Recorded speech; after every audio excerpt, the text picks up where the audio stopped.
आपने 3 दिन पहले लोकसभा में एक वक्तव्य दिया जो निहायत ही घटिया था और जिसमें आपने कोरा सफेद झूठ बोला। और यह आपकी संगत का असर है, क्योंकि जिस संगत में आप रहते हैं वहां पर जितना ज्यादा जो झूठ बोलेगा उतना आगे वो जाएगा। जिस कारगिल के युद्ध के आप हिस्सेदार थे, वहीं पर एक जाबाज भी था, एक योद्धा था, जिसकी पत्नी के साथ वो भयावह हादसा हुआ मणिपुर पर, जिसके लिए आपके मुंह से एक चू नहीं निकला। तो जो अपनी सेना के योद्धा का नहीं हुआ वो किसका सगा होगा? कि आपके इतने नीचा गिरने की जरूरत क्या थी? आपके झूठ बोलने की जरूरत क्या थी? इतनी चाटुकारिता करने की जरूरत क्या थी? आप उस पार्टी का हिस्सा हैं जो देशद्रोही है। देशद्रोहियों और देशभक्तों की इस जंग में आप देशद्रोहियों के साथ खड़े हैं। मेरा यह वक्तव्य राज्यवर्धन राठौर जी के लिए है, और इसलिए है क्योंकि शर्म आती है ये सोच के किसी समय में आप भारतीय सेना का हिस्सा थे। शर्म आती है ये सोचकर कि किसी समय में आप इस देश के शौर्य और पराक्रम की वो वर्दी पहनते थे जिसको पहनकर लोग अपने आप सच बोलते हैं। आपने 3 दिन पहले लोकसभा में एक वक्तव्य दिया जो निहायत ही घटिया था और जिसमें आपने कोरा सफेद झूठ बोला। और यह आपकी संगत का असर है, क्योंकि जिस संगत में आप रहते हैं वहां पर जितना ज्यादा जो झूठ बोलेगा उतना आगे वो जाएगा। झूठ बोलने की सीख और झूठ बोलने का परीक्षण तो खुद गृह मंत्री और प्रधानमंत्री देते हैं, जिन दोनों लोगों ने इस बार सदन में झूठ बोला। पर उनका क्या, एक तड़ीपार थे, जुमलों के बेताज बादशाह हैं। आपने तो कभी भारतीय सेना की यूनिफॉर्म पहनी थी, तो आपको क्या लगता है आप आंख निकाल निकाल कर और गला फाड़ फाड़ के जो झूठ बोल रहे थे उसका पर्दाफाश नहीं होगा? लेकिन आपके अंदर हिम्मत की कमी लगी मुझे। इसलिए लगी क्योंकि आपने एक झूठ बोला कि 2008 में सोनिया जी बीजिंग ओलंपिक के दौरान आकर खिलाड़ियों से नहीं मिली थी।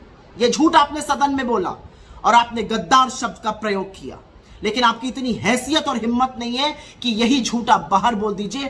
टीवी चैनलों की बाइट्स पर आपने बात में जलेबी बनाने की कोशिश करी कि कैसे कार आई और कितनी देर रुकी और वो थोड़ी देर मिली या ज्यादा देर मिली, ये बात करी, क्योंकि आप जानते हैं कि सदन में कही हुई बात पर आपके ऊपर क्रिमिनल डेफेमेशन, मानहानि का मुकदमा नहीं हो सकता है, लेकिन बाहर कही हुई बात पर आपको कोर्ट घसीटेगा और हम घसीटेंगे आपको कोर्ट में। तो अगर हिम्मत है तो जो बात आपने सदन के अंदर कही है पूरी वर्बैटिम तरीके से आप बाहर कहकर दिखाइए, मैं आपको चैलेंज करती हूं। लेकिन क्योंकि आपने झूठ बोला, उस झूठ का पर्दाफाश होना जरूरी है। 2008 के बीजिंग ओलंपिक में ना सिर्फ Sonia Gandhi ji games village I थी, बल्कि इंडियन ब्लॉक भी आई थी और खिलाड़ियों से मिली थी और उनको कहा था कि आपसे देश बहुत अपेक्षा रखता है, आपको सबको मेरी शुभकामनाएं। और इसकी पुष्टि बॉक्सर विजेंदर सिंह ने करी है, इसकी पुष्टि अभिनव बिंद्रा ने अपनी किताब शॉर्ट एट हिस्ट्री पर करी है कि सोनिया जी वहां पर आई थी। और आपकी जानकारी के लिए लोगों को याद दिला दूं कि 2008 के बीजिंग ओलंपिक में विजेंदर सिंह ने ब्रॉन्ज मेडल जीता था मिडवेट बॉक्सिंग चैंपियनशिप में, और अभिनव बिंद्रा ने गोल्ड मेडल जीता था 100 मीटर एयर राइफल की चैंपियनशिप में।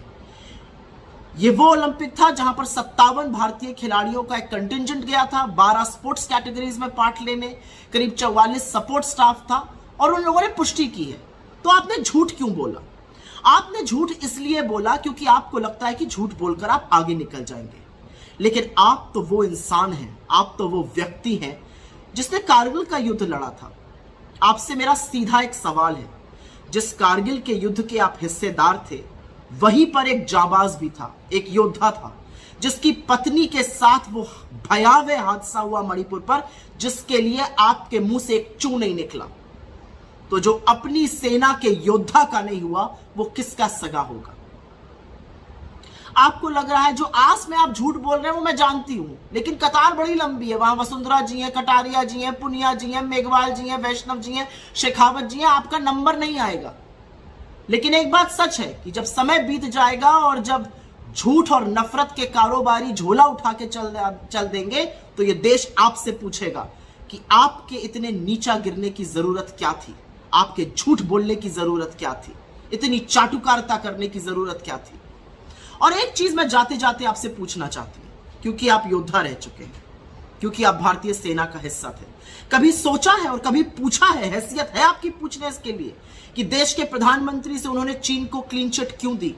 कभी पूछा है मोदी जी से कि 18 बार चीन जाते थे, क्या करते थे वहां जाकर? कभी पूछा है कि जब जाबाजों की शहादत हुई और 20 सैनिकों की शहादत हुई गलवान में, उसका बदला हमने क्या लिया? हमने बफर जोन क्यों बना लिया अपने पेट्रोलिंग पॉइंट्स? हमने स्ट्रेटेजिक पॉइंट से क्यों पीछे हट गए? कभी पूछा है कि चीन को सबक सिखाने के बजाय लाल शर्ट पहनकर आपने चीन के राष्ट्रपति की अगवानी क्यों करी बाली में? कभी पूछा है कि बाली में उनसे क्या बातचीत हुई? कभी पूछा है कि क्या बदला लेने का मतलब है चीन के साथ व्यापार बढ़ा लेना, $100 बिलियन का ट्रेड डेफिसिट कर लेना? जिस दिन यह हिम्मत और हैसियत हो जाएगी, उस दिन आप इस सेना का ऋण चुका देंगे। तब तक के लिए आप उस पार्टी का हिस्सा हैं जो देशद्रोही है। देशद्रोहियों और देशभक्तों की इस जंग में आप देशद्रोहियों के साथ खड़े हैं, और आपने जो घिनौना कृत्य किया है उसने आपको ही नहीं, उस वर्दी को भी शर्मिंदा किया है जो आप कभी पहनते थे। शर्म आनी चाहिए आपको।